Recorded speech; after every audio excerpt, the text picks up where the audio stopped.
अस्सलाम वालेकुम, बिस्मिल्लाहिर्रहमानिर्रहीम। सेल्स टैक्स का हमारा जो एरिया चल रहा था, लास्ट लेक्चर के अंदर हमने जो चीज़ डिस्कस की थी उसको थोड़ा सा रिकॉल करते हैं कि हमने देखा था कि सर सेल्स टैक्स क्या है, सेल्स टैक्स इनपुट टैक्स क्या है, आउटपुट टैक्स क्या है, gross price, net price, gross price से नेट प्राइस को कैलकुलेट करना सीखा था और फिर फाइनली हमने देखा था कि अमाउंट पेएबल टू या रिसीवेबल फ्रॉम गवर्नमेंट किस तरीके से कैलकुलेट की जाती है, उसके लिए हमने सारी वर्किंग की थी। अच्छा, अब इस लेक्चर के अंदर हम यहाँ पर एंट्रीज के ऊपर इंशाल्लाह वर्कआउट करेंगे कि किस तरीके से नॉर्मली एंट्रीज रिकॉर्ड की जाती हैं, सेल्स टैक्स से रिलेटेड एंट्रीज किस तरीके से रिकॉर्ड की जाती हैं। So let's start with that one. Normally अगर मैं बात करता हूं सेल्स की, देखिए याद रखिएगा जब मैं कह रहा हूं एंट्रीज रिकॉर्ड करनी है तो एंट्रीज रिकॉर्ड करने का मतलब क्या है सर? एंट्रीज रिकॉर्ड करने का मतलब है मुझे ट्रांजैक्शंस को रिकॉर्ड करना है और मेरे पास जो क्वेश्चन दिया हुआ होगा उसके अंदर यूजुअली दो ट्रांजैक्शंस होंगी, एक सेल्स की और एक परचेजेस की। एक सेल्स की ट्रांजैक्शन होगी और एक परचेजेस की ट्रांजैक्शन होगी, तो मुझे उस सेल्स और परचेज की एंट्री को रिकॉर्ड करना है। आई रिपीट, मुझे सेल्स एंड परचेजेस की एंट्री को रिकॉर्ड करना है। नॉर्मली अगर मैं देखूं तो सेल्स की एंट्री क्या बनती है? फॉर एग्जांपल अगर मैंने कैश सेल्स की है तो कैश सेल्स की एंट्री नॉर्मली क्या बनती है? कैश डेबिट और sales credit. Let's take an example कि कैश सेल्स हमने की है फॉर $1000। $1000 हमने यहां पे कैश सेल्स की है और हमने एंट्री बना दी cash debit and sales credit. ये एंट्री हम नॉर्मली रिकॉर्ड करते हैं। If it is the credit sales तो एंट्री बन जाएगी account receivable debit and sales credit. लेकिन अज्यूम करें कि कैश सेल्स है तो हमने एंट्री बना दी cash debit and sales credit, sales की एंट्री रिकॉर्ड कर दी।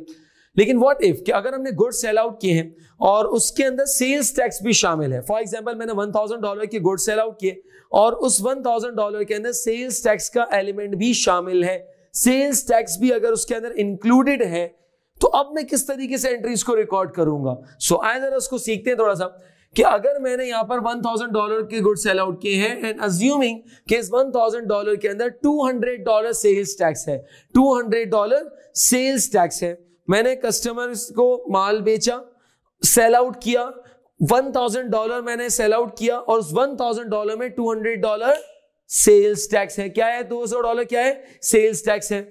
अब एंट्री किस तरीके से रिकॉर्ड करेंगे आए जरा देखते हैं इसके अंदर। जब मैं यहां पे एंट्री रिकॉर्ड करने जाऊंगा तो एक बात तो कंफर्म है कि मेरे पास कैश आ रहा है, कैश रिसीव हो रहा है, कस्टमर मुझे कैश पे कर रहा है एंड कितना कैश पे कर रहा होगा? That is $1000। कैश मुझे पे कर रहा होगा $1000, तो मैंने कैश यहां पे डेबिट कर दिया कितने से? $1000 से। एक बात तो हकीकत है कि मैंने कस्टमर को जब माल बेचा है तो कस्टमर मुझे $1000 पे कर रहा है, तो $1000 कैश रिसीव हो रहा है, मैंने कैश डेबिट कर दिया विद $1000। अच्छा, अब सवाल ये है कि सर ये जो $1000 मुझे कस्टमर पे कर रहा है, क्या ये $1000 मेरी पूरी रेवेन्यू है? सवाल ये है कि क्या ये $1000 मैं इसको पूरा 100% एज अ रेवेन्यू रिकॉग्नाइज करूंगा? Answer is no. क्यों? क्योंकि इसमें $200 सेल्स टैक्स के हैं। Remember the sales tax is neither the revenue not the expense for the business. ये रेवेन्यू गवर्नमेंट की और एक्सपेंस फाइनल कंज्यूमर का है। Being a business, being a retailer, I'm just acting as an agent. मैं एक जगह से tax recover करता हूं एंड देन मैं इस गवर्नमेंट को पे कर देता हूं। सो इट मींस कि ये सेल्स टैक्स मेरी रेवेन्यू नहीं है, तो मैं सेल्स को $1000 से क्रेडिट नहीं कर सकता। $1000 रिसीव किए, $200 सेल्स टैक्स किया, तो डेफिनेटली मेरी रेवेन्यू कितनी हुई? मेरी रेवेन्यू 800, तो मैं सेल्स रिकॉर्ड करूंगा, रेवेन्यू रिकॉर्ड करूंगा $800 पे। आई थिंक ये बात समझ आ रही है इसके अंदर। ऐसे ही तो मैंने रेवेन्यू रिकॉर्ड कर दी $800 सर, तो फिर $200 किस चीज के? $200 सेल्स टैक्स के हैं और मैंने कस्टमर से $1000 लिए हैं। गौर से सुनिएगा क्या कहा मैंने और मेरे साथ साथ रिपीट भी कीजिएगा। मैंने कस्टमर से $1000 लिए हैं और इसमें से $200 मैं गवर्नमेंट को दूंगा। $1000 लिए हैं जिसमें से $200 मैं गवर्नमेंट को पे करूंगा। जब मैं पे करूंगा तो ये मेरी क्या है? लायबिलिटी। और लायबिलिटी बढ़ गई, कम हो गई? बढ़ गई। तो लायबिलिटी इंक्रीज, क्रेडिट, तो हम यहां पे करेंगे क्या? सेल्स टैक्स पेएबल क्रेडिट कर देंगे। सेल्स टैक्स पेएबल क्रेडिट कर देंगे कितने से? $200 से हमने यहां पे सेल्स टैक्स पेएबल को क्रेडिट कर दिया, तो ये हमारे पास एंट्री बन गई। सर ये क्या है? सेल्स की एंट्री है। ये क्या है? सेल्स की एंट्री है। सर ये क्या बदतमीजी है? बदतमीजी नहीं है, ये है सेल्स की एंट्री विदाउट सेल्स टैक्स और ये है सेल्स की एंट्री विद सेल्स टैक्स। क्या मतलब कि अगर क्वेश्चन के अंदर आपके पास आता है goods sold to customer 5000, full stop, कुछ नहीं कह रहा, इसका मतलब ये विदाउट सेल्स टैक्स है। सिंपल एंट्री बना दो, कैश डेबिट सेल्स क्रेडिट। लेकिन अगर कहता है goods sold to customer for $5000 included $500 as a sales tax, तो उसका मतलब फिर एंट्री कुछ इस तरीके से बनेगी, cash debit sales tax payable credit और सेल्स क्रेडिट। ये एंट्री कांस्टेंट है, याद रहे ये सेल्स की एंट्री में कोई चेंज नहीं आएगा, नहीं आएगा, नहीं आएगा। जब भी मैं सेल्स की एंट्री बनाऊंगा यही एंट्री बनेगी, चाहे रिसीवेबल फ्रॉम गवर्नमेंट हो या पेबल टू गवर्नमेंट हो, मेरी एंट्री में कोई चेंज नहीं आएगा, सेल्स की एंट्री यही रहेगी। अच्छा, अब आइए जरा परचेज की एंट्री देखते हैं। नॉर्मली परचेज की एंट्री क्या बनती है? परचेज की एंट्री बनती है कुछ इस तरीके से कि purchases debit and cash credit. For example मैंने $800 की परचेजेस की, $800 का मैंने माल खरीदा है, कोई सेल्स टैक्स नहीं है, entry simple purchases debit cash credit. लेकिन व्हाट इफ कि अगर मैंने यहां पर माल खरीदा है और उसमें सेल्स टैक्स भी शामिल है, मैंने $800 का टोटल माल खरीदा जिसमें $50 सेल्स टैक्स के हैं, मैंने $800 का माल खरीदा है जिसमें $50 सेल्स टैक्स के भी हैं, तो उसका मतलब अब एंट्री क्या बनेगी? सर एंट्री क्या बनेगी? एंट्री बनेगी परचेजेस डेबिट।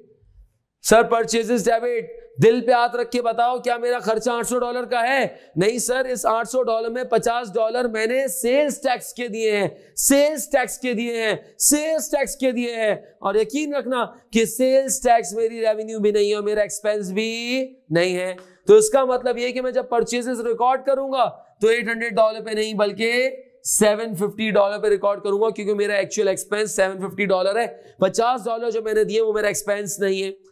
लेकिन एक बात तो हकीकत है, इससे कोई डिनाई नहीं कर सकता कि मैंने सप्लायर को जो पे किए वो कितने पे किए? $800। अबे तो बाकी के $50 किस चीज के दिए भाई? बाकी के $50 मैंने सेल्स टैक्स के दिए हैं, सेल्स टैक्स की अमाउंट पे कर दी, तो उसका मतलब मेरी लायबिलिटी बढ़ गई कम हो गई? कम हो गई। और सेल्स टैक्स की लायबिलिटी जब कम हो गई तो sales tax liability decrease debit, तो सेल्स टैक्स पेबल डेबिट कर देंगे, सेल्स टैक्स पेबल डेबिट कर देंगे कितने से? $50 से। तो ये मेरे पास परचेजेस की एंट्री बन गई। नोट कर ले अपने पास, ये एंट्रीज में कोई चेंज नहीं आएगा। जब भी सेल्स की एंट्री होगी एंट्री कांस्टेंट रहेगी, cash debit sales credit sales tax payable credit. Purchase की entry purchases debit sales tax payable debit और कैश क्रेडिट, एंट्री में कोई चेंज नहीं आएगा, चाहे रिसीवेबल हो या पेबल फ्रॉम गवर्नमेंट हो या पेबल टू गवर्नमेंट हो।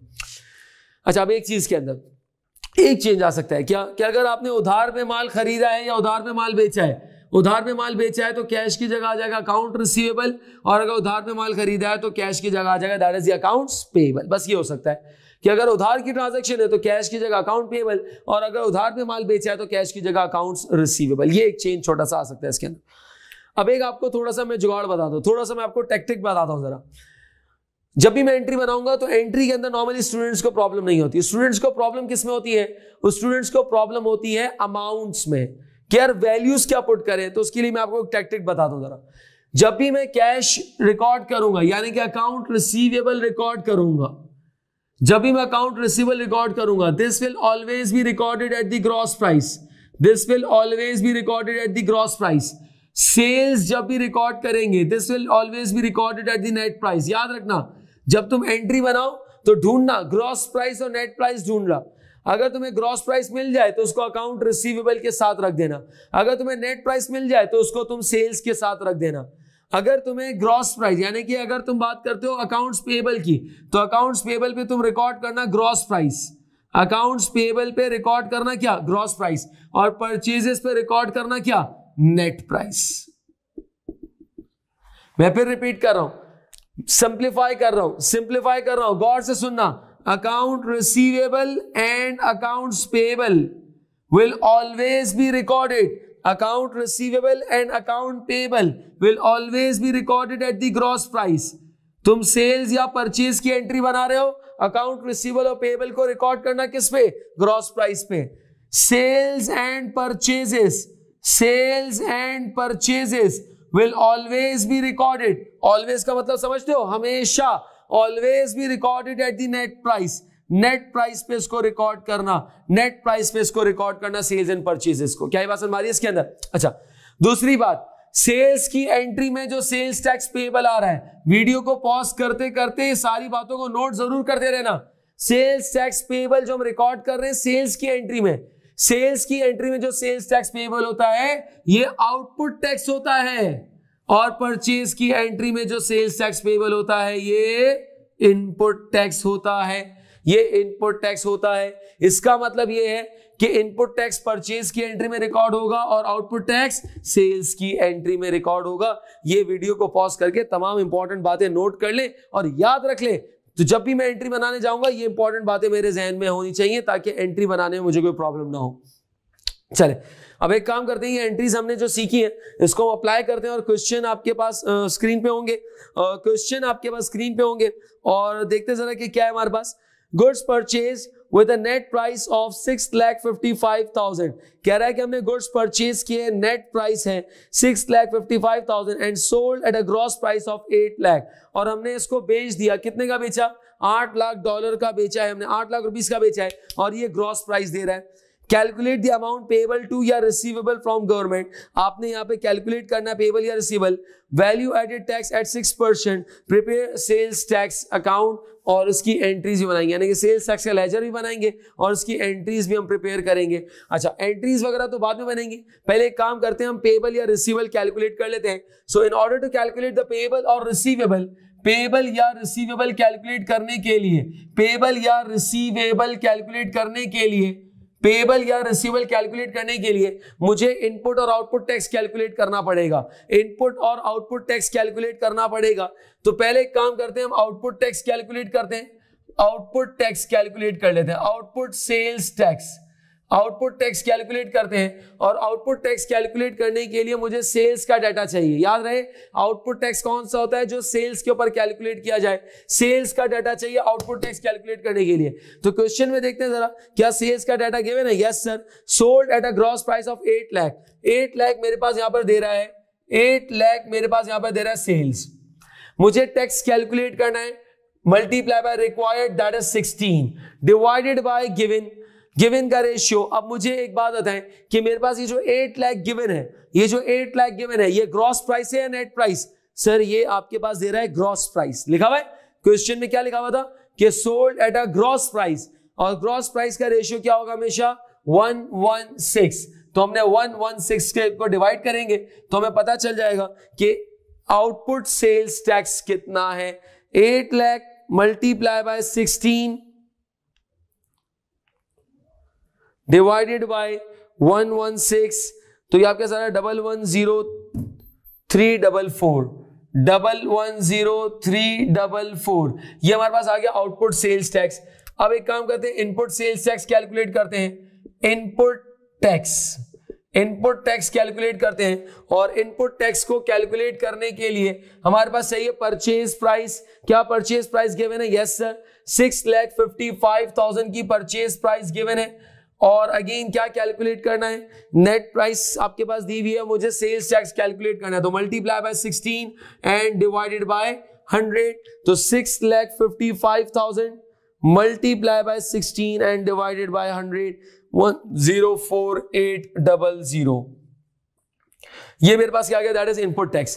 पेबल और रिसीवेबल कैसे कैलकुलेट करते हैं, difference between the input and the output tax, इन दोनों का डिफरेंस हम कैलकुलेट कर लेंगे। 11,0344, तो 5544, 5544, ये मेरे पास क्या है सर, ये मेरे पास या तो पेबल होगा या रिसीवेबल होगा। कैसे पता चलेगा? If output is greater, output ज्यादा है इनपुट से, it means the difference is payable to government,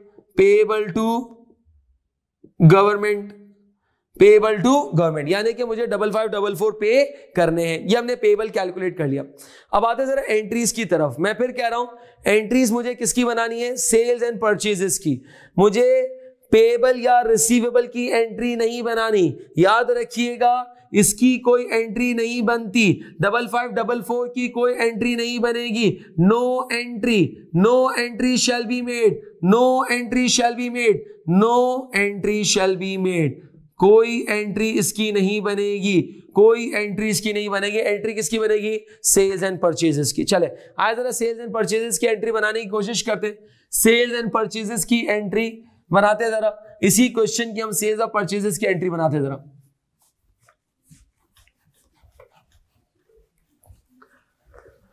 चले मैं पहले एंट्री बना लेता हूं, फिर अमाउंट पुट करें, क्योंकि मैंने क्या कहा था, एंट्री में कोई चेंज नहीं आएगा, मैं सेल्स की एंट्री बना रहा हूं। Account receivable debit sales credit and sales tax payable credit, sales tax payable credit. और परचेज की एंट्री भी लिख लेता हूं, अमाउंट पुट करते रहेंगे फिर हम, purchases debit, sales tax payable debit and accounts payable credit, ये एंट्री बनेगी। अब अमाउंट पुट करनी है, सर अमाउंट वैल्यूज कैसे पुट करेंगे, कौन सी वैल्यूज कहां पे पुट करें, तो क्या बताया था, receivable and payable will be recorded at the gross price, gross price. चले जरा सेल्स की डाटा, सेल्स का डाटा देखते हैं। सेल्स का डाटा आपको क्वेश्चन में दिया हुआ था, कह रहे हैं $8 लाख, $8 लाख का माल बेचा है। कितने का माल बेचा है ये, $8 लाख का माल बेचा है ये, $8 लाख का माल बेचा है और कह रहा है ये ग्रॉस प्राइस है। तो क्या कहा था, ग्रॉस प्राइस किसके साथ रिकॉर्ड करना, रिसीवेबल के साथ। तो उसका मतलब मैं आंख बंद करके, एक आंख बंद करेगी, दोनों आंख बंद कर देंगे नजर नहीं आएगा। अकाउंट रिसीवेबल के साथ मैंने 8 लाख रुपए लिख दिए, अकाउंट रिसीवेबल के साथ मैंने 8 लाख रुपए लिख दिए। सर ये 8 लाख रुपए रिसीवेबल के साथ क्यों लिखे, ग्रॉस प्राइस लिखा हुआ है। बाखुदा अगर ये नेट प्राइस लिखा हुआ होता तो मैं यही 8 लाख रुपए सेल्स की वैल्यू के साथ लिख देता, लेकिन चूंकि इस पे लिखा हुआ है ग्रॉस प्राइस तो मैंने रिसीवेबल के साथ पुट कर दिया। सर आपने पेबल के साथ क्यों नहीं लिखा, अबे भाई ये आपको दिया हुआ सेल्स का डाटा, हम सेल्स की एंट्री बना रहे हैं तो उसमें सेल्स की इंफॉर्मेशन को पुट करेंगे, मुझे परचेजेस के अंदर परचेजेस की इंफॉर्मेशन को पुट करना है। तो सेल्स का डाटा दिया हुआ इसलिए सेल्स की एंट्री में ही इसको रिकॉर्ड करूंगा। बस कंफ्यूजन ये थी कि रिसीवेबल के साथ लिखूं या सेल्स के साथ, तो ग्रॉस प्राइस थी तो रिसीवेबल के साथ लिख दिया। खैर सर ये जो सेल्स टैक्स पेबल है ये कौन सा वाला है, सेल्स की एंट्री में जो सेल्स टैक्स पेबल होता है ये आउटपुट टैक्स होता है। क्या मेरे पास आउटपुट टैक्स है, यस सर आउटपुट टैक्स मेरे पास गिवन है, कितना है 11,1,0,3,444, ये मेरे पास क्या है, ये आउटपुट टैक्स है। क्या मैं सेल्स की वैल्यू कैलकुलेट कर सकता हूं, यस सर। सर 8 लाख में से मैं इसको यानी कि क्रेडिट साइड शॉर्टर है तो क्रेडिट साइड में से माइनस कर दूंगा तो मेरे पास यहां पे कितना अमाउंट बचेगा, दैट इज 8 लाख माइनस 11,0,3,444, तो मेरे पास आ रहे हैं 689,656 689,656 ये मेरे पास क्या गया, that is the value of sales. और अल्टीमेटली क्या किया मैंने, नेट प्राइस कैलकुलेट कर ली। ग्रॉस प्राइस में से जब सेल्स टैक्स को माइनस करूंगा तो अल्टीमेटली मेरे पास क्या आ गई, नेट प्राइस। तो यही तो मैंने आराम से लिखवाया था आपको कि sales will always be recorded at the net price, और सेल्स की एंट्री में जो सेल्स टैक्स आ रहा होगा ये आउटपुट टैक्स होगा, और इसी तरीके से account receivable will be recorded at the जी ग्रॉस प्राइस। क्या बात समझ आ रही है इसके अंदर। चले परचेज की एंट्री, वीडियो को पॉज करें और परचेज की एंट्री पहले आप खुद से ट्राई करें, फिर इस वीडियो को प्ले करके आप चेक करें कि मैंने एंट्री सही बनाई है नहीं बनाई। आपने तो इंशाल्लाह सही बनाई होगी। चले देखते हैं परचेजेस, परचेजेस का डाटा चाहिए और परचेजेस का डाटा कितना दे रहा है, 6,55,000 मेरे पास परचेजेस का डाटा दे रहा है। अब ये 6,55,000 क्या है, ये नेट प्राइस दी हुई है और नेट प्राइस किसके साथ रखूंगा, परचेजेस के साथ। तो 6,55,000 मैंने यहां पे रख दिए, और परचेज की एंट्री में जो सेल्स टैक्स पेबल होता है ये इनपुट टैक्स होता है, और इनपुट टैक्स मेरे पास गिवन है दैट इज 1,04,800 और मेरे पास अकाउंट्स पेबल की वैल्यू कैसे आएगी, दोनों को प्लस कर देंगे, 6,55,000 प्लस 1,04,800 तो ये आपके पास आएगा 759,800 759,800। ये मेरे पास क्या है सर, ये अकाउंट पेबल की वैल्यू आ गई, और ये क्या आ गई सर, ये ग्रॉस प्राइस आ गई। ऐसे ही कि net price plus sales tax is equal to what, gross price. ये क्या है, ये इनपुट टैक्स है, और ये क्या है सर, ये आपके पास नेट प्राइस। क्या तक बात हमारी इसके अंदर। तो ये हमने क्या किया, ये हमने यहाँ पे एंट्रीज रिकॉर्ड की, एंट्रीज को हमने प्रिपेयर किया। अब इसके अंदर फाइनल काम में क्या करना है, लेजर बनाना है। याद रहे लेजर परचेजेस का भी बन सकता है, सेल्स का भी बन सकता है, रिसीवेबल का भी बन सकता है, पेबल का भी बन सकता है, लेकिन यहाँ पे हम जो लेजर बनाएंगे वो हम बनाएंगे सेल्स टैक्स का। हम लेजर यहाँ पे बनाएंगे सेल्स टैक्स पेबल का, और किसी का लेजर बनाने की जरूरत नहीं है, सेल्स टैक्स पेबल का लेजर बनाएंगे। सिंपल एज दैट करेंगे क्या, मेरे पास यहाँ पर 2 एंट्रीज हैं, सेल्स टैक्स पेबल जो आ रहा है मैं उसको यहाँ पे रिकॉर्ड कर दूंगा, पोस्ट कर दूंगा। पहली एंट्री के अंदर सेल्स टैक्स पेबल क्रेडिट हो रहा है कितने से, 11,0,3,444, और डेबिट साइड पे आपके पास आ रहा है 1,04,800, और क्रेडिट साइड पे जो सेल्स टैक्स आ रहा है ये सेल्स वाला है, इसका मतलब ये आउटपुट है, और डेबिट साइड पे आ रहा है दैट इज इनपुट। अपने पास याद रखिएगा सेल्स टैक्स के अकाउंट में क्रेडिट साइड पे आउटपुट टैक्स आता है और डेबिट साइड पे इनपुट टैक्स आ रहा है। ये प्लीज याद रखिएगा। ये क्यों याद रखना है, आगे चल के आपको उसको पता चलेगा, लेकिन अभी याद रखिएगा कि सेल्स टैक्स के लेजर के अंदर क्रेडिट साइड पे आउटपुट टैक्स आता है और डेबिट साइड पे इनपुट टैक्स आता है। खैर, अब ये हमारे पास लेजर हमने बना लिया। अब इसका डिफरेंस देखते हैं, और डिफरेंस कितना आ रहा है सर? डिफरेंस हमारे पास आ रहा है 5544। डिफरेंस कितना आ रहा है? That is 5544। ये क्या है? ये कहलाएगा बैलेंस सीडी। क्या कहलाएगा? ये बैलेंस सीडी। और यही तो है आपके पास, दैट इज पेएबल। अब एक चीज नोट कीजिएगा प्लीज, सेल्स टैक्स पेएबल के लेजर का अभी जो बैलेंस आ रहा है दैट इज क्रेडिट बैलेंस। कौन सा बैलेंस आ रहा है? ये क्रेडिट बैलेंस आ रहा है। कैसे पता चला? क्योंकि क्रेडिट साइड हैवियर है, क्रेडिट साइड ज्यादा है, तो सेल्स टैक्स पेएबल का क्रेडिट बैलेंस आ रहा है। और याद रखिएगा जब क्रेडिट बैलेंस होगा सो it means it's a liability. It's a liability, ये लायबिलिटी है। और लायबिलिटी का मतलब क्या है कि अब आपने अमाउंट पे करनी है, that is payable to government, payable to government. लेकिन अगर आपके सेल्स टैक्स के लेजर का डेबिट बैलेंस आ जाए, नोट कीजिएगा अभी फिलहाल नहीं है, आगे के क्वेश्चन में आएगा कि अगर आपके लेजर का डेबिट बैलेंस आ जाए तो उसका मतलब it's no more a liability but it's an asset. और एसेट का मतलब क्या है? ये पेएबल नहीं बल्कि फिर ये कहलाएगा receivable from government. Receivable from government कहलाएगा, यानी कि फिर हम उसको रिसीवेबल फ्रॉम गवर्नमेंट कहेंगे। तो एक बात आपने और नोट करनी है कि सेल्स टैक्स के अकाउंट का डेबिट और क्रेडिट बैलेंस में से कोई भी बैलेंस हो सकता है, देखना पड़ेगा। अगर क्रेडिट बैलेंस है, क्रेडिट साइड हैवियर है, तो लायबिलिटी पेएबल टू गवर्नमेंट। लेकिन अगर डेबिट बैलेंस है तो it means asset that is receivable from government. So ये हमारे पास एक क्वेश्चन था जिसको हमने यहाँ पे प्रैक्टिस किया, जिसकी हमने रिसीवेबल पेएबल को कैलकुलेट किया, एंट्रीज रिकॉर्ड की, एंड देन हमने सेल्स टैक्स पेएबल का लेजर यहाँ पर प्रिपेयर किया है। अच्छा,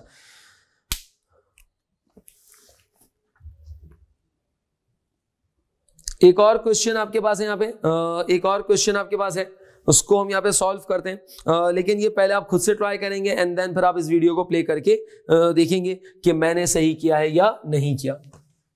goods purchase with a net price of 7,55,000 and sold at a gross price of 4,50,000। मुझे परचेज और सेल्स का डाटा दे दिया है। Calculate the amount payable to receivable and then sales tax का रेट दे दिया 17%। अगेन वो एक सारा काम हमें करना है, तो आए जरा इसको देखते हैं। सबसे पहले पेएबल और रिसीवेबल को कैलकुलेट करने के लिए मुझे इनपुट और आउटपुट टैक्स की जरूरत पड़ेगी। So let's calculate the output tax. Output tax को कैलकुलेट करते हैं, और आउटपुट टैक्स कैलकुलेट होता है सेल्स के ऊपर। तो सेल्स के लिए आपको डाटा दिया हुआ है यहाँ पे, दैट इज 4,50,000। 4,50,000 का डाटा दिया हुआ है, और 4,50,000 is the gross price, that is inclusive of tax. Inclusive of tax, तो उसको हम क्या करेंगे? मल्टीप्लाई करेंगे 17 से और डिवाइड करेंगे 117 से। अच्छा, आउटपुट टैक्स कैसे कैलकुलेट करेंगे? आउटपुट टैक्स कैसे कैलकुलेट करेंगे? आउटपुट टैक्स के लिए मुझे चाहिए परचेज का डाटा, और परचेज का डाटा कितना है मेरे पास? दैट इज 7,55,000 मल्टीप्लाई बाय 17, और मेरे पास परचेज के डाटा में नेट प्राइस दिया हुआ है, तो डिवाइड कर देंगे किससे? 100 से। सो कैलकुलेट करते हैं जरा आउटपुट और input tax. 4,50,000 multiply by 17 and divided bye 117, तो 65384 65385 कर लेते हैं। 65385, और इसी तरीके से 7,55,000 multiply by 17 and divided by 100, 128,350 128,350। अच्छा, अब दोनों का डिफरेंस ले लेते हैं जरा, माइनस 65385 62965। अच्छा, अब या तो ये पेएबल होगा या फिर ये रिसीवेबल होगा। आउटपुट टैक्स 65,000 ऑलमोस्ट, सॉरी ये मैंने दोनों जगह आउटपुट ही लिख दिया, मिस्टेक हो गई है, और ये इनपुट है, सॉरी ये इनपुट टैक्स है। अच्छा, आउटपुट टैक्स 65,000 समथिंग और इनपुट टैक्स आ रहा है 128। It means output tax is greater than input, तो पेएबल होगा। लेकिन यहाँ पे इनपुट टैक्स ज्यादा है, और जब इनपुट टैक्स ज्यादा है तो it means it's no more payable but that is receivable from government. Receivable from government. Sir ये रिसीवेबल फ्रॉम गवर्नमेंट है, यानी कि गवर्नमेंट से मुझे पैसे लेने हैं। अच्छा सर रिसीवेबल आ गया तो अब एंट्रीज रिवर्स हो जाएंगी। सर एंट्रीज में चेंज आ जाएगा। सर एंट्रीज को मुझे उल्टा करना पड़ेगा। सर एंट्रीज के अंदर बहुत ज्यादा चेंजेस करनी पड़ेंगी। आई सेड कुछ नहीं करना पड़ेगा, चाहे सेल्स चाहे आपका रिसीवेबल हो या पेबल हो, सेल्स और परचेज की एंट्री में कोई चेंज नहीं आएगा। एंट्रीज मैं बना लेता हूं, अमाउंट्स हम पुट करेंगे। एंट्रीज हम बना रहे account receivable debit, sales credit and sales tax payable credit. Sales tax payable credit. Purchase की एंट्री कैसे बनेगी? Purchases debit, sales tax payable debit, sales tax payable debit और इसी तरीके से अकाउंट्स पेबल क्रेडिट। ये एंट्री हमने यहां पे बना दी इसके अंदर। अच्छा अब देखते जरा क्या इसके अंदर आउटपुट टैक्स। अगर मैं आउटपुट टैक्स की बात करता हूं यानी कि सेल्स की बात करता हूं तो सेल्स का डाटा क्या गिवन है मेरे पास 4.5 लाख। क्वेश्चन के अंदर गिवन है 4,50,000 और 4,50,000 जो मुझे गिवन है that is a gross price. और ग्रॉस प्राइस का मतलब क्या है? सर ग्रॉस प्राइस का मतलब ये है कि इंक्लूसिव है। इंक्लूसिव है तो ग्रॉस प्राइस की इंफॉर्मेशन को हम अकाउंट रिसीवेबल में रखेंगे। अकाउंट रिसीवेबल में रखेंगे दैट इज 4,50,000। सेल्स की एंट्री में जो टैक्स आता है वो आउटपुट टैक्स कहलाता है दैट इज 65,385। 65,385 और जो डिफरेंस होगा वो आपके पास सेल्स की वैल्यू आ जाएगी that is the net price. तो 4,50,000 माइनस 65,385 यह आ जाएगा 384,615। 384,615।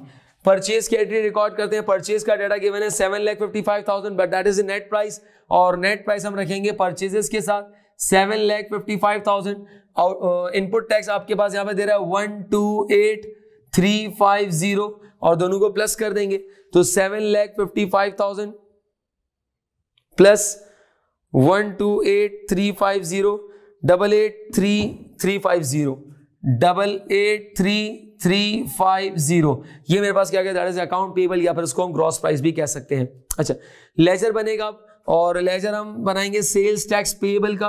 तो सेल्स टैक्स पेबल का जब लेजर बनाऊंगा तो सेल्स टैक्स पेबल का जो लेजर बनेगा उसमें मेरे पास पहली एंट्री के अंदर सेल्स टैक्स पेबल क्रेडिट हो रहा है 65,385 और डेबिट हो रहा है 128,350। ये जो सेल्स टैक्स है ये आउटपुट है और ये जो सेल्स टैक्स है ये इनपुट है और इन दोनों का जो डिफरेंस आ रहा है that is the closing balance. और अभी मेरे पास यहां पर डेबिट बैलेंस है क्रेडिट बैलेंस है? सर डेबिट बैलेंस है। क्यों? क्योंकि डेबिट साइड ज्यादा है और अगर डेबिट बैलेंस है तो it's no more payable but it is receivable. और बैलेंस सीडी पर कहां पर आएगा? सर बैलेंस सीडी मेरे पास क्रेडिट साइड पे आएगा। कितना? 62,965। 62,965 it's not a payable but it's a receivable, it's not a liability but it's an asset. I hope ये क्लियर होगा आपको इसके अंदर। सो ये हमने आप इसके अंदर एक और क्वेश्चन की इसके अंदर प्रैक्टिस की। अच्छा इसके बाद एक और क्वेश्चन हम प्रैक्टिस करेंगे और that is the important question. इसको मार्क कीजिएगा, इंपॉर्टेंट क्वेश्चन है ये। इस क्वेश्चन के अंदर हम लेजर भी प्रिपेयर करेंगे लेकिन अगेन पहले खुद से ट्राई दीजिएगा देन वीडियो को प्ले करके आप देखिएगा कि क्या मैंने सही किया है या नहीं। मैंने का मतलब मैंने। चले देखते जरा क्या कह रहे हैं इसके अंदर। Chelsea company accounts shows the balance on the sales tax account on 1st January 2017 3264 credit। Credit का मतलब क्रेडिट बैलेंस शो कर रहा है। अच्छा ये क्या बाय द वे कह रहा है कि sales tax account at 1st January 2017। 1st January 2017 का मतलब क्या? That is the start of the year, that is the beginning of the year और we can say that is the opening balance. 3264 का credit opening balance दे रहा है। During 2017 company purchase goods at a gross price of $25,000 and paid tax to authorities $6,200. During 2017 goods were sold to various customers at a price of $16,000 exclusive of sales tax means net price $16,000 दे रहा है, माल बेचा है, sales tax rate is 17%। अच्छा करना क्या है? Calculate the balance on the sales tax account at 31 December 2017 यानी कि मुझे सेल्स टैक्स का क्लोजिंग बैलेंस कैलकुलेट करना है। इसका मतलब ये है कि मुझे सेल्स टैक्स का लेजर बनाना पड़ेगा। ऐसी एंट्रीज बनानी सर अब मैं एंट्रीज की जरूरत नहीं है, एंट्री सुन में आ गई ठीक है, अब मैं डायरेक्ट लेजर बना सकता हूँ? यस सर बिल्कुल बना सकता हूँ। तो मैं सेल्स टैक्स के लेजर को यानी कि सेल्स टैक्स का लेजर यहाँ पे प्रिपेयर करने जा रहा हूँ। सेल्स टैक्स का अकाउंट बनाने जा रहा हूं। अच्छा, सेल्स टैक्स के अकाउंट के अंदर क्या क्या चीजें आएंगी नॉर्मली? अब सर सबसे पहली चीज सेल्स टैक्स का ओपनिंग बैलेंस दे रहा है। अच्छा, ओपनिंग बैलेंस कितना दे रहा है? ओपनिंग बैलेंस 3264 और क्रेडिट, यानी कि ओपनिंग बैलेंस दे रहा है, क्रेडिट बैलेंस, तो उसका मतलब ओपनिंग कहां पर आ जाएगा? बैलेंस बीडी, क्रेडिट साइड पर आ जाएगा। 3264 का ओपनिंग बैलेंस आ गया। मुझे इसका क्लोजिंग बैलेंस कैलकुलेट करना है। क्लोजिंग बैलेंस मुझे यहां पर कैलकुलेट करना है। सर क्या करेंगे? जो ट्रांजेक्शन है उसको हम पुट कर देते हैं। सर सेल्स टैक्स के अकाउंट के अंदर क्या ट्रांजेक्शन आती हैं? इनपुट टैक्स आता है, आउटपुट टैक्स आता है। अच्छा, एक ट्रांजेक्शन यहां पे दी हुई है, एक ट्रांजेक्शन यहां पे दी हुई है, क्या कह रहा है? And paid tax to authority 6200। Paid tax, हमने सेल्स टैक्स पे किया है। कहीं ये वर्ड सुन के, सेल्स टैक्स पेड सुन के, कहीं आपके जहन में इनपुट टैक्स तो नहीं आ रहा? अगर आ रहा है तो गलत आ रहा है। क्यों? क्योंकि ये टैक्स पेड टू अथॉरिटीज है। इनपुट टैक्स की डेफिनेशन याद करें, मैंने क्या लिखवाई थी? इनपुट टैक्स क्या है? Tax paid at the time of purchases, tax paid on purchases is called input tax. जब अथॉरिटीज को टैक्स पे कर रहे हैं वो इनपुट टैक्स नहीं है, तो वो क्या है सर? आप जब कह रहे थे ना कि मुझे टैक्स पे करना है, payable to government, payable to government, तो आपने गवर्नमेंट को ये टैक्स पे कर दिया। तो ये टैक्स पेड टू अथॉरिटीज जो है ना, इसकी एंट्री अपने पास नोट कर लीजिएगा। Tax paid to authorities, tax paid to authorities की एंट्री बनती है सेल्स टैक्स पेएबल डेबिट, क्योंकि आपने टैक्स अथॉरिटीज को पे कर दिया तो आपकी लायबिलिटी खत्म हो गई। एंड बैंक या कैश क्रेडिट, ये अपने पास एंट्री नोट कर लीजिएगा। टैक्स पेड टू अथॉरिटीज की एंट्री क्या बनती है? Sales tax payable debit and bank या कैश क्रेडिट। तो ये आपने वो टैक्स है जो अथॉरिटीज को पे किया है। परचेजेस पे जो टैक्स पे किया जाता है इसको इनपुट टैक्स कहते हैं।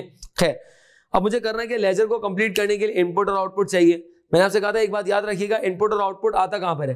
तो आउटपुट टैक्स आता है क्रेडिट साइड पे, ये आपने याद रखना है। अब मुझे एंट्री की मोहताजगी की जरूरत नहीं है कि मैं एंट्री से चेक करूं कि सेल्स टैक्स पेएबल डेबिट हो या क्रेडिट। मुझे पता होना चाहिए कि सेल्स टैक्स के लेजर में आउटपुट क्रेडिट साइड पे आता है और इनपुट टैक्स डेबिट साइड पे आता है। इनपुट टैक्स डेबिट साइड पे आता है, इसका मतलब मुझे इनपुट और आउटपुट कैलकुलेट करना पड़ेगा। बिल्कुल सही। इनपुट टैक्स कैलकुलेट करने के लिए परचेज का डाटा होना चाहिए। बिल्कुल ऐसा ही है। क्या परचेज का डाटा मेरे पास गिवन है? बिल्कुल गिवन है। कितना दे रहा है? कह रहा है कि आपके company purchase good at a gross price of 25,000। 25,000 input tax calculate करने जा रहा हूं। 25,000 मेरे पास यहां पर गिवन है और सेल्स टैक्स का जो रेट है मेरे पास दैट इज 17। और ये कौन सी प्राइस गिवन है? ग्रॉस प्राइस गिवन है। कौन सी प्राइस गिवन है? ये ग्रॉस प्राइस। तो 117 से हम इसको डिवाइड कर देंगे। 25,000 multiply by 17 and divided bye 117। तो 25,000 multiply by 17 and divided bye 117, 3632। ये आपके पास क्या आ गया? Input tax that is calculated on purchases. तो हमने इनपुट टैक्स यहां पे पुट कर दिया 3632। चले अब आउटपुट टैक्स कैलकुलेट करते हैं। आउटपुट टैक्स कैलकुलेट करने के लिए मुझे सेल्स का डाटा चाहिए। क्या सेल्स का डाटा गिवन है? तो यस सर, सेल्स का डाटा बिल्कुल गिवन है। कह रहा है कि हमने गुड्स सेल आउट किए हैं for to various customer at a price of 16,000 net price. 16,000 की नेट प्राइस है और 16,000 मल्टीप्लाई बाय 17 डिवाइडेड बाय 100। तो आइए जरा देखते हैं कि कितनी अमाउंट बन रही है। That is 16,000 multiply by 2720। ये हम कहां पे पुट करेंगे? ये आउटपुट टैक्स की साइड पे पुट कर देंगे। 2720 ये आउटपुट टैक्स पुट कर दिया। अच्छा, अब और क्या करना है इसके बाद? सर इसके बाद एक और ट्रांजैक्शन दे रहा है टैक्स पेड टू अथॉरिटी। उसकी एंट्री क्या बनेगी? सेल्स टैक्स पेएबल डेबिट और बैंक क्रेडिट। कितना पे किया है आपने टैक्स? That is 6,200। तो 6,200 से हमारे पास यहाँ पे सेल्स टैक्स पेएबल डेबिट हो जाएगा और बैंक क्रेडिट हो जाएगा। तो हमने यहाँ पर बैंक के नाम से हमने यहाँ पे पुट कर दिया 6,200। यहां तक क्लियर है? इसके अंदर सारी ट्रांजैक्शन हो गई। अब क्लोजिंग बैलेंस कैलकुलेट करना है, लेकिन क्लोजिंग बैलेंस कैलकुलेट करने के लिए हमें देखना पड़ेगा कि शॉर्टर साइड कौन सी है। ऐसा ही है?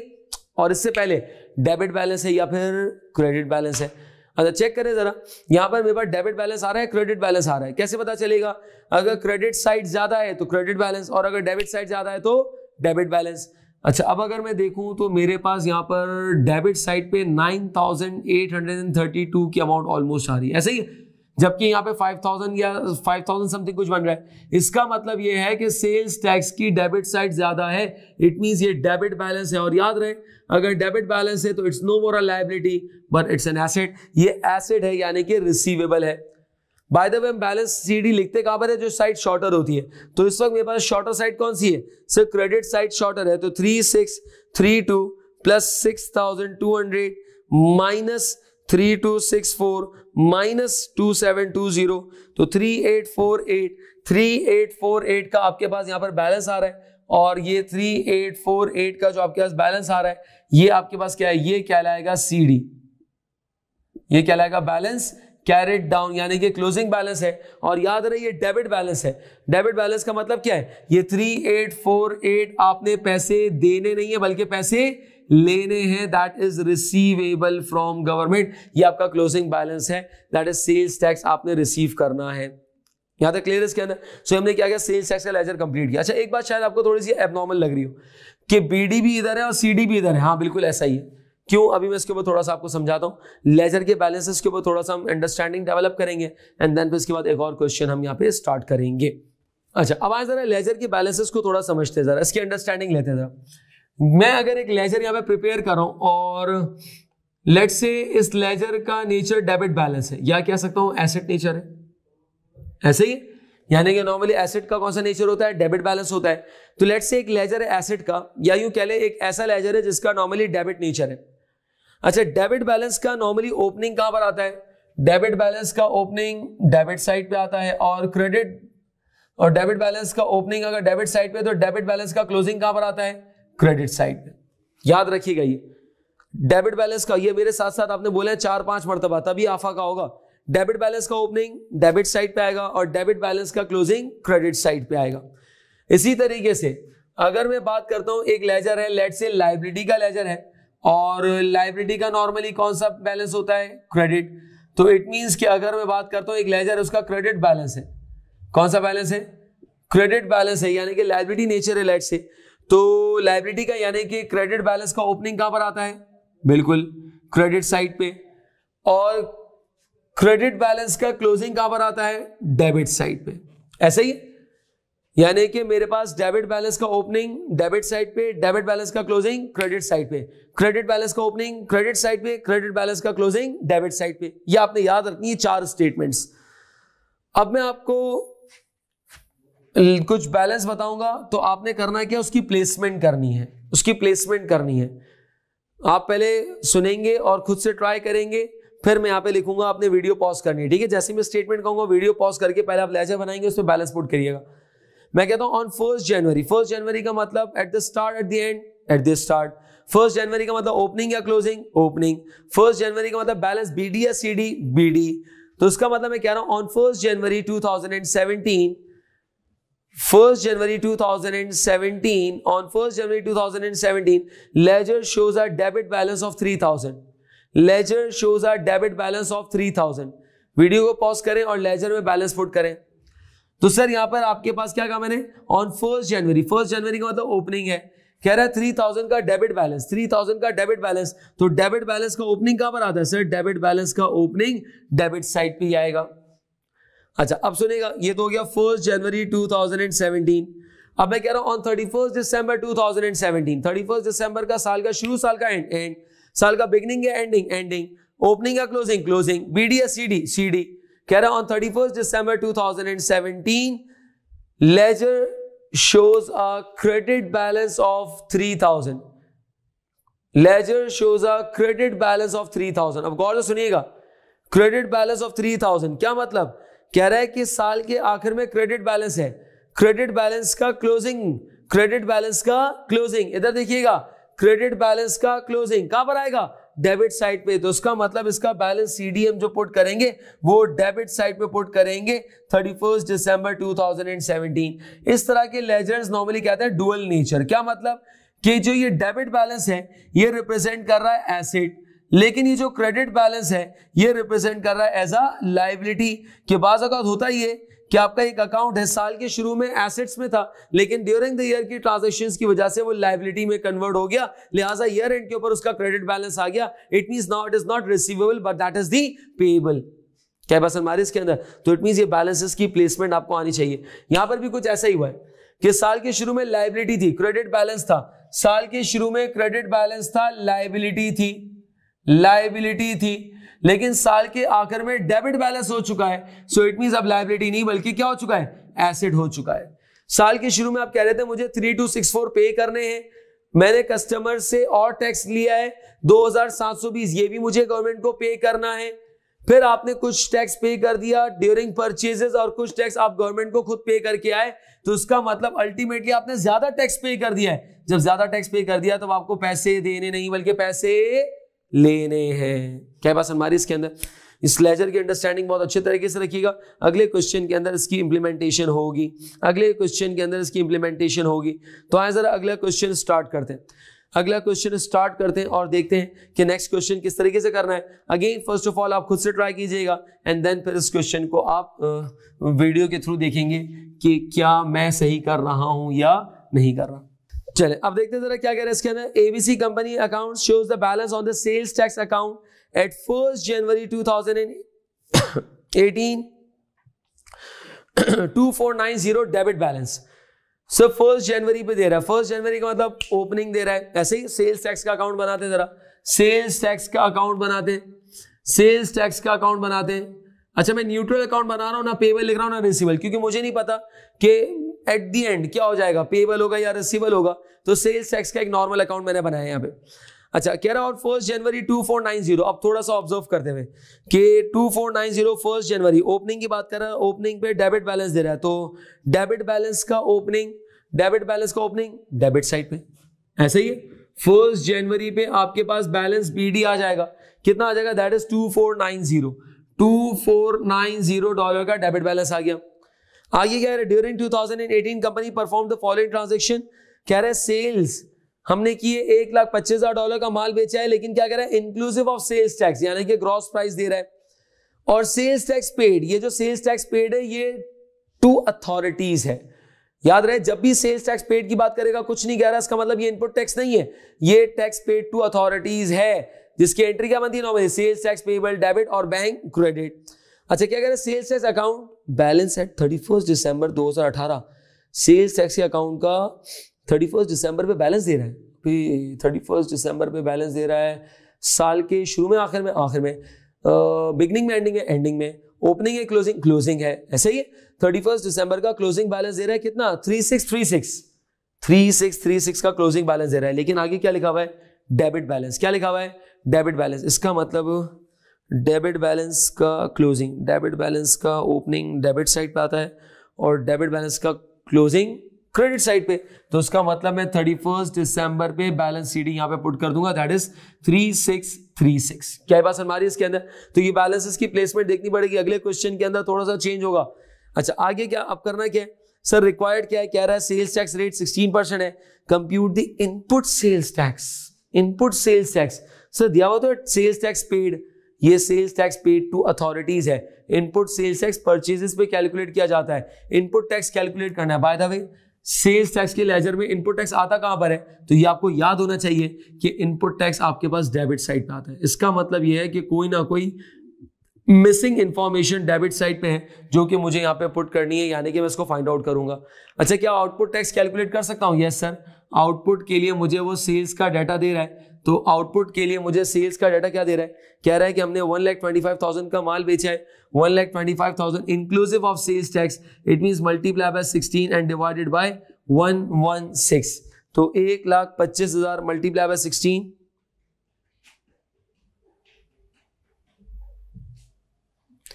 17241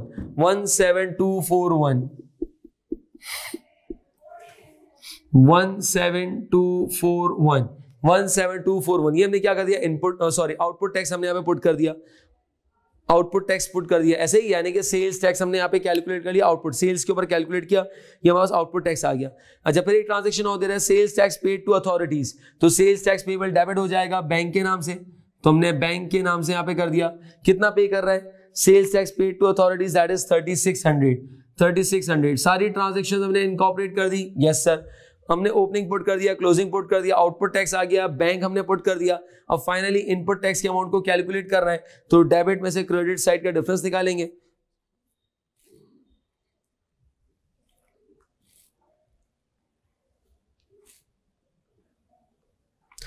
one four seven eight seven 14787 ये आपके पास क्या आ जाएगा, that is the input tax. ये आपके पास क्या आ जाएगा, that is the input tax. तो हमने इनपुट टैक्स यहां पर कैलकुलेट कर लिया, जो कि हमारे क्वेश्चन की रिक्वायरमेंट थी। चलिए इसके बाद नेक्स्ट क्वेश्चन आपके पास आ रहा है, और नेक्स्ट क्वेश्चन के अंदर भी आप पहले खुद से ट्राई करेंगे। नेक्स्ट क्वेश्चन की रिक्वायरमेंट भी कुछ इसी तरीके से कि आपने इनपुट सेल्स टैक्स कैलकुलेट करना है। इनपुट सेल्स टैक्स आपने यहां पर कैलकुलेट करना है, लेकिन लेजर के बैलेंसेस को थोड़ा ध्यान से पुट करेंगे। पहले खुद से ट्राई करें, फिर आप वीडियो प्ले करके चेक करें। अच्छा, कह रहे ABC company account shows the balance on the sales tax account at 1 January 2018। Again 1 January का मतलब at the start of the year, और at the start of the year का मतलब क्या है, दैट इज आपके पास ओपनिंग बैलेंस की बात कर रहा है। 1 जनवरी क्या दे रहा है, 1 जनवरी पे बैलेंस कितना दे रहा है, कह रहा है 2360 डेबिट बैलेंस। डेबिट बैलेंस का ओपनिंग डेबिट साइड पे, 1 जनवरी पे डेबिट बैलेंस का ओपनिंग डेबिट साइड पे आएगा कितना, 2360 का आपके पास डेबिट बैलेंस आ गया। ड्यूरिंग 2018 फॉलोइंग ट्रांजैक्शंस वर परफॉर्म।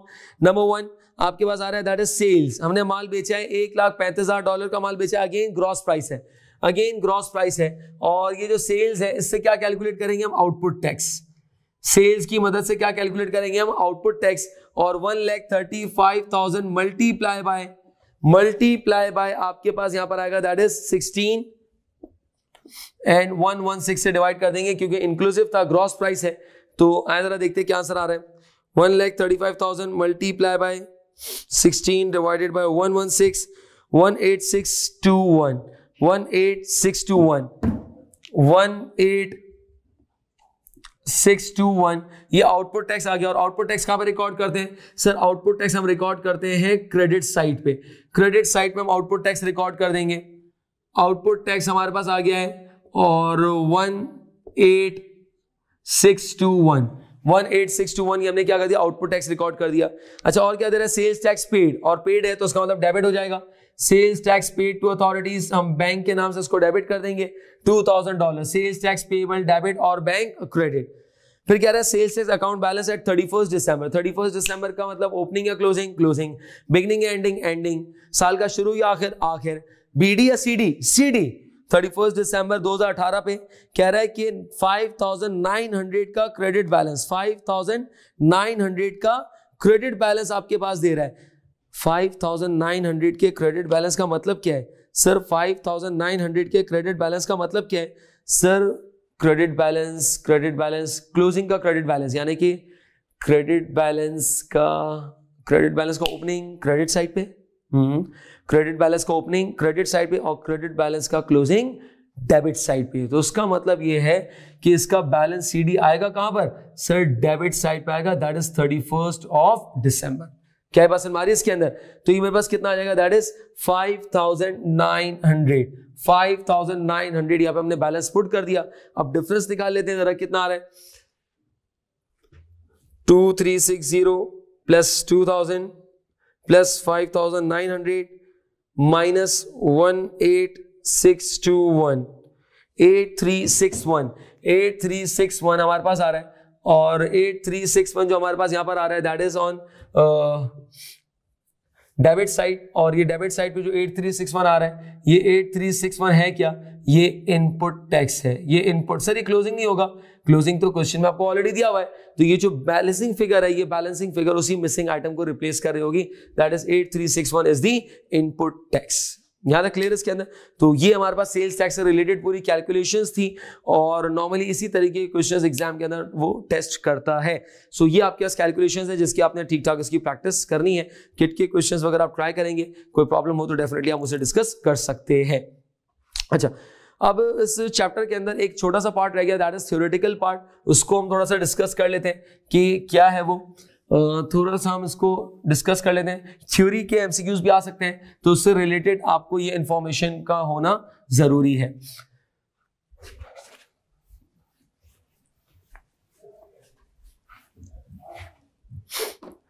अच्छा, अब तक हमने जो यहाँ पे किया है उसके अंदर हमारे एक बैक एंड पे एक असम्पशन चल रही थी, वो क्या कि अगर फॉर एग्जांपल एक होलसेलर है, उसने रिटेलर को माल बेचा और रिटेलर ने फाइनली कंज्यूमर को माल बेचा, ऐसे ही।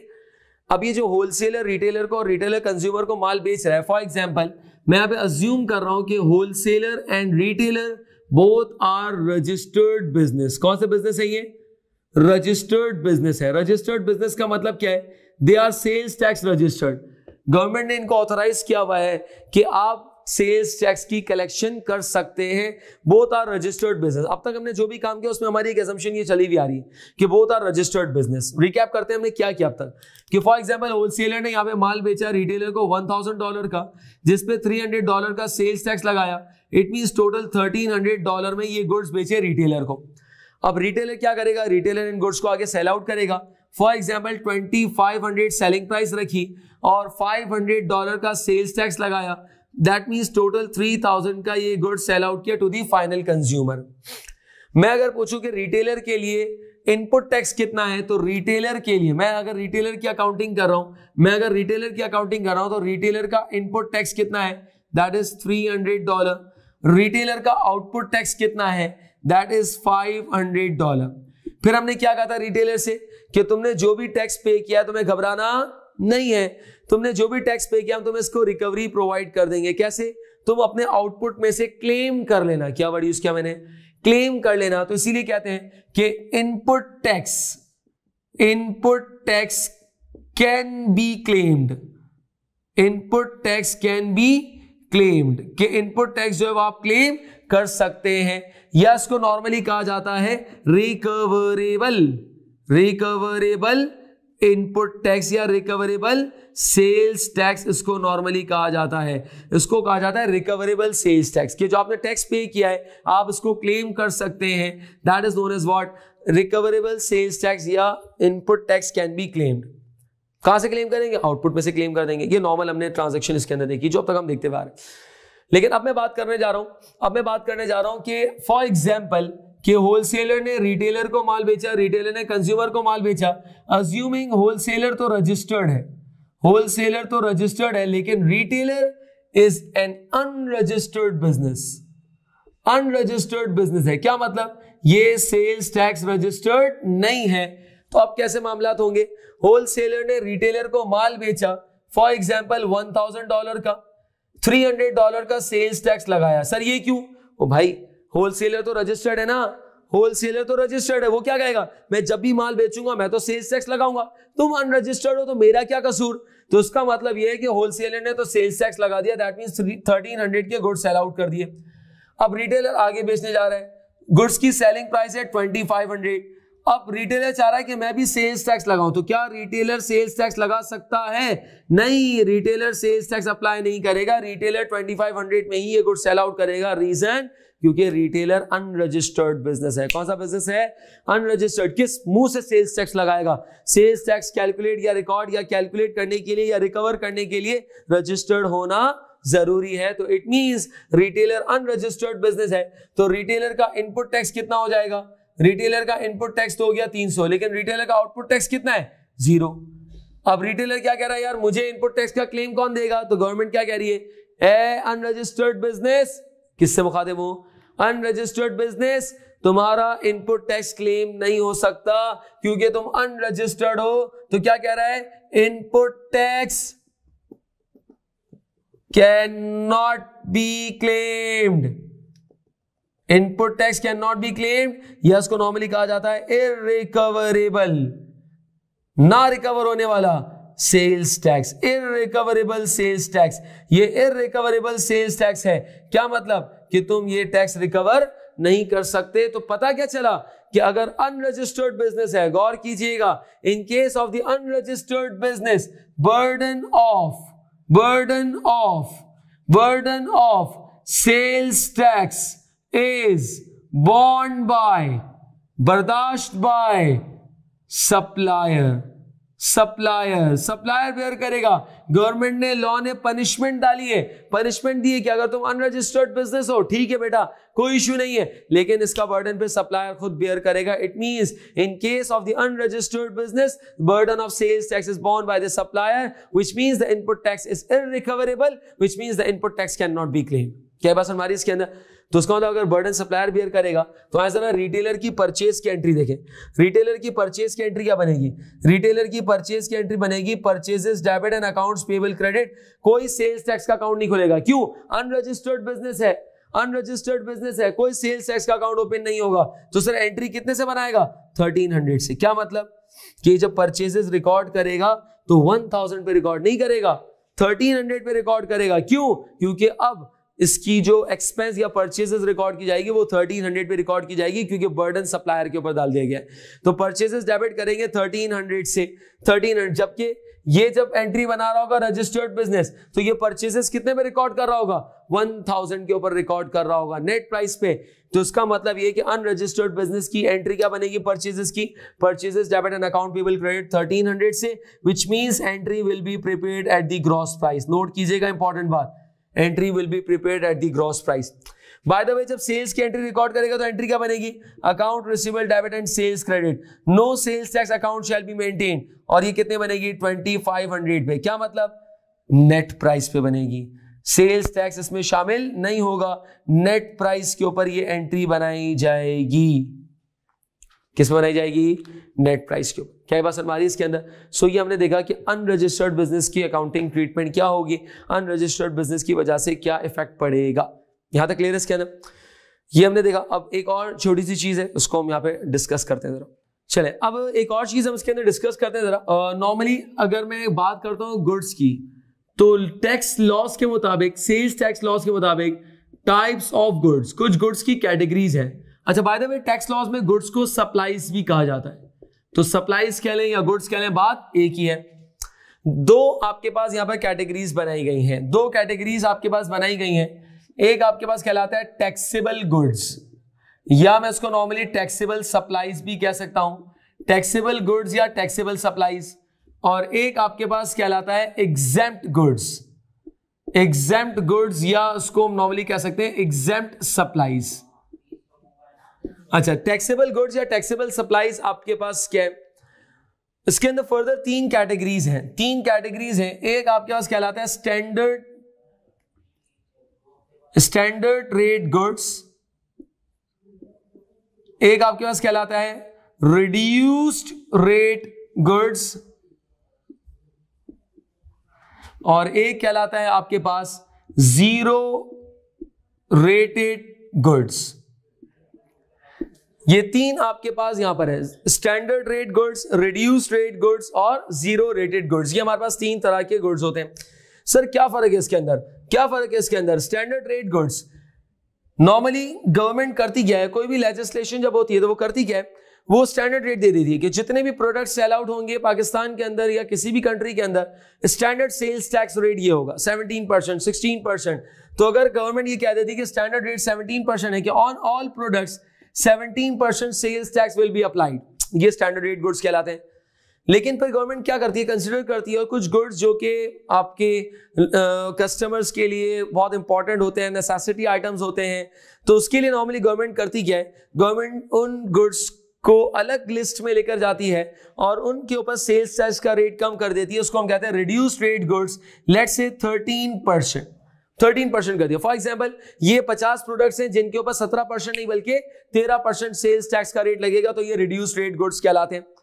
अच्छा, फिर एक आपके पास ऐसे गुड्स होते हैं जिसके ऊपर आपके पास 0% टैक्स रेट लगता है, 0% सेल्स टैक्स रेट लग रहा होता है। 0% sales tax is applied, 0% sales tax is applied on final sales, applied on final sales, final sales के ऊपर नॉर्मली 0% सेल्स टैक्स अप्लाई किया जाता है, 0% सेल्स टैक्स अप्लाई किया जाता है। ऐसे गुड्स जिनके ऊपर 0% सेल्स टैक्स रेट अप्लाई किया जाए ऑन फाइनल सेल्स, उनको कहते हैं जीरो रेटेड गुड्स। ये अलग लिस्ट होती है, ये अलग लिस्ट होती है। सर जीरो रेटेड क्यों कर दिया जाता है, अभी हम देखते हैं, जरा उसको डिस्कस करेंगे। अच्छा, फिर इसके बाद आ रहे हैं एग्जेम्प्ट गुड्स। एग्जेम्प्ट गुड्स आपके पास क्या है? एग्जेम्प्ट गुड्स क्या होते हैं? सर ये वो गुड्स होते हैं जिनके ऊपर 0% sales tax is applied on final sales है। सर ये तो बात बिल्कुल सेम हो गई, यानी कि जीरो रेटेड और एग्जाम्प्ट में फिर फर्क क्या रहा, दोनों में क्या डिफरेंस रहा, बस यही डिफरेंस हमें यहाँ पे देखना है। यही डिफरेंस अब हमें यहाँ पे देखना है इसके अंदर कि जीरो रेटेड में और एग्जाम्प्ट गुड्स की अकाउंटिंग ट्रीटमेंट में क्या इफेक्ट आएगा, क्या डिफरेंस है। कि जीरो रेटेड और एग्जाम्प्ट गुड्स की डेफिनेशन तो ऑलमोस्ट सेम ही है कि 0% sales tax is applied on final sales, 0% sales tax is applied on the final sales. तो फर्क क्या है, इसी को हमें यहाँ पे डिस्कस करना है कि इन दोनों के अंदर क्या डिफरेंस है। क्या बात हमारी इसके अंदर, तो टाइप्स ऑफ गुड्स हम देख रहे हैं, टैक्सेबल के अंदर standard rate, reduced rate and zero rated है, और एग्जाम्प्ट गुड्स के अंदर आपके पास कोई कैटेगरी नहीं है। एग्जाम्प्ट गुड्स नॉर्मली वो होते हैं जिनके ऊपर 0% सेल्स टैक्स अप्लाइड किया जाता है। चलिए आज जरा समझते हैं कि है क्या। First of all zero rated goods को हम समझने की कोशिश करते हैं, इसको कॉपी कर लीजिएगा वीडियो पॉज करके, एंड देन हम जीरो रेटेड को समझते हैं। अच्छा, जीरो रेटेड गुड्स की अगर मैं बात करता हूं, zero rated goods for example कि अगर एक कंपनी है, एक सप्लायर है जो कि एक्सक्लूसिवली जीरो रेटेड गुड्स में डील कर रहा है, एक्सक्लूसिवली, यानी कि वो गुड्स जिसको गवर्नमेंट ने डिक्लेयर किया, ये मेरे और आपके हाथ में नहीं है। लेजिस्लेशन विल डिसाइड कि which goods will classify into the zero rated and which goods will be classified as a exempt goods।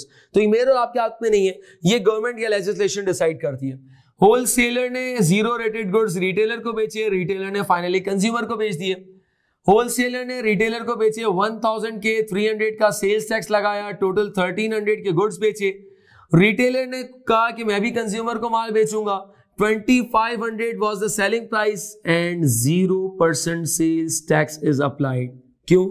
Zero rated goods है ना, अभी तुमने डिस्कस किया कि 0% sales tax will be applied on the final sales. Final sales के ऊपर 0% tax लगेगा, 0%। इसका मतलब कंज्यूमर को माल बेच दिया 2500 का और उसके ऊपर कोई टैक्स अप्लाई नहीं करेगी। अच्छा, रिटेलर का ये जो 300 है, ये कौन सा टैक्स कहलाएगा? Input. Bye the way retailer का आउटपुट कितना है? 0। रिटेलर का आउटपुट कितना है? 0। रिटेलर का कोई आउटपुट टैक्स नहीं है। सर अब क्या करें?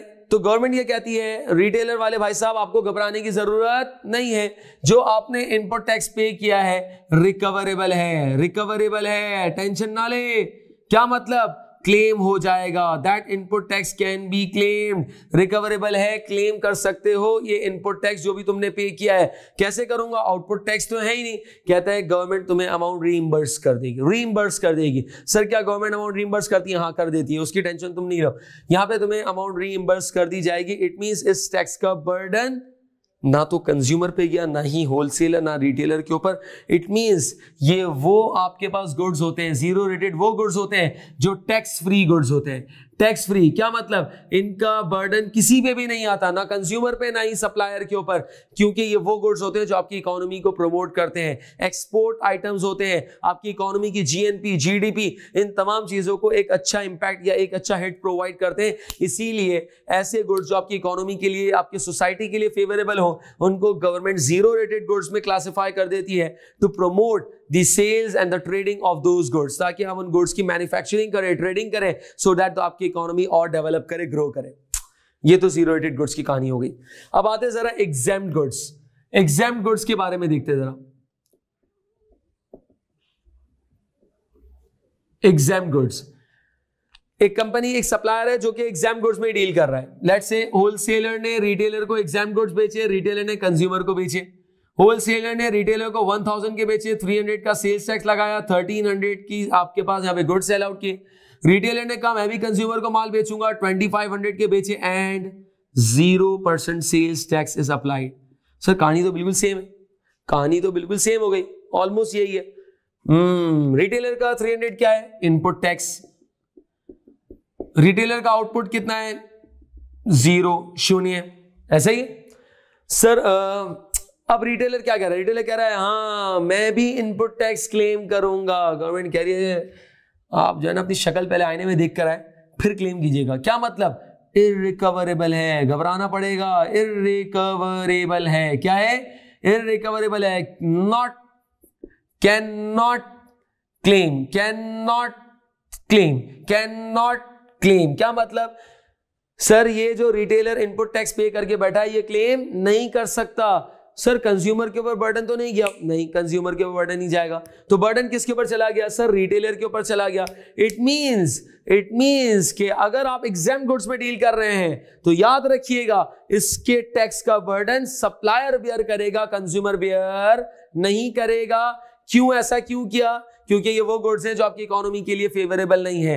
गवर्नमेंट चाहती है कि हम ऐसे गुड्स को डिस्करेज करें, उनकी ट्रेडिंग को, उनकी मैन्युफैक्चरिंग को डिस्करेज करें। इसीलिए इन गुड्स का बर्डन, इन गुड्स के टैक्स का बर्डन सप्लायर के ऊपर शिफ्ट कर दिया जाता है। तो इसीलिए ऐसे गुड्स जो कि आपके पास गवर्नमेंट डिस्करेज करती है तो उनको एग्जाम गुड्स की लिस्ट में क्लासिफाई कर देती है। और अगर कोई बिजनेस एग्जाम गुड्स में डील कर रहा है तो याद रखिएगा उसका जो इनपुट टैक्स है can not be recovered, can not be claimed, irrecoverable input tax होगा। अगर आप देखें, अगर आप थोड़ा सा ऑब्जर्व करें, मैंने वो हिस्सा मिटाया नहीं था, वो देखें, वो वाली अगर आप साइड देखें, वो वाली अगर आप साइड देखें तो उसका मतलब क्या है?